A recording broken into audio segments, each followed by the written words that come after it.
Hey guys, Mike here again. So now what I'm going to do is, you can see that this bike is pretty pimped out already. I'm going to go ahead and do a few more mods. The one that I'm going to do now is I got a front fender, because these DRZ front fenders are just ridiculous. They're square. They're not nice to look at. They're just, it's just not good stuff. So, oh, Rube, you want to come help? All right, buddy. So I got an Acerbis, and it is for a Suzuki RM125 250 from 01 to 16, or a 07 to 09 RMZ450. Okay, you use that, and you're going to have to use some washers here in the back, but you're going to put them on. You're going to put them on top. You're not going to put them underneath. You're going to put them under the brackets up here. Okay, and that will actually make that fender tilt a little forward. And when it's tilted forward, it should clear the radiator and radiator guards, and you should be fine with that new front fender. You can see that there's not a whole lot of clearance with them anyways. They're not made to have a whole lot of clearance, so you don't got to worry about a lot. It may take one or two washers depending on the thickness of the washers you're using. I'm going to go ahead and start working on this, taking out the 4 bolts underneath, and then I'm going to have to probably drop that plate and then put the new fender up, put the bolts in, see how it does, and then I'll let you know if it took more than one bolt or more than one washer or 2 washers. And I got another dog wanting to help, so, well, she's being lazy, so she don't want to help. She never wants to do anything. So I'll be back in a few minutes. This shouldn't take long at all. Okay guys, I'm back. I wanted to show you the difference between these two fenders here. Okay, they're really close in size. I mean, really close. That's the difference. You got the square base for the stock DRZ400s, and then this one, which is more of a dirt bike style.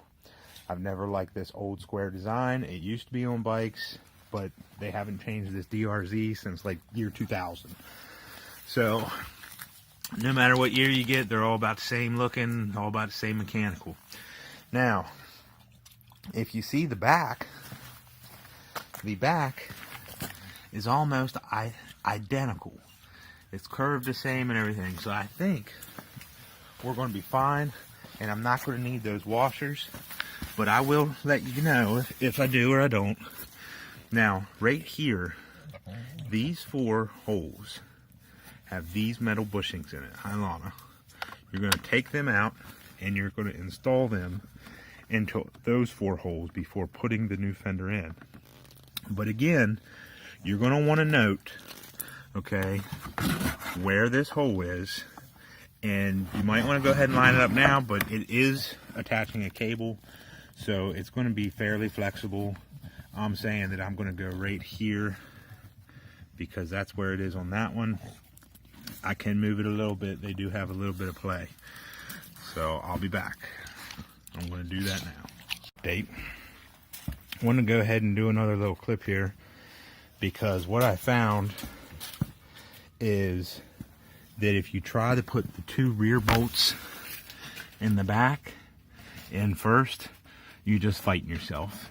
And if you're doing it by yourself like I am, the metal bushings that you put into the top there, they keep falling out. So it took me a few times to really think that, hey, let's go for the front bolts first. Should have did that all along. Smarter. It's right in front of me. But once I did that, I was able to just pop it through the top here, and then I could see the bolt going in right in there in this tube on both sides. Once I got one in, I just held it there with one hand and grabbed another bolt, put it right in, lined right up. Once the 2 front were in, the back 2 just went in, no problems at all. I'm thinking that this guy that I bought this off of must have just installed these lights. One, they look relatively new, but two, the bolts under here, they're barely in. I was surprised. I can't believe that the fender was even holding on. Not that they have to be super tight or anything. I'm just using a Tusk handheld T-handle. I love these things. I forget how much they are, but they're only like $4 or $5, I think. And these things just are awesome. They're all your metric sizes you normally need for your dirt bikes. They come in two different sizes. This is the smaller one, goes down to 8mm, and then they have another one. I think it goes up to I want to say 14. So yeah, so definitely get these. These are great tools. Again, I don't work for Rocky Mountain or anything, and in fact, I'm kind of upset with Rocky Mountain at the moment because I just bought this fender and this scratch was there when I pulled it out of the package. I noticed that the plastic was sliced. It must have got sliced somewhere pulling it off the rack at Rocky Mountain. I have no idea, but she is a dirt bike. She's going to have many scratches. Here's another scratch, actually. She's going to have many scratches. The rest of her plastics, you know, aren't new. She's definitely been dropped before, like she should be. If you're going to ride a dual sport and ride it on the road again, I recommend you just get a regular motorcycle, because you have no business riding a dirt bike or a dual sport if you're not going to get on the dirt.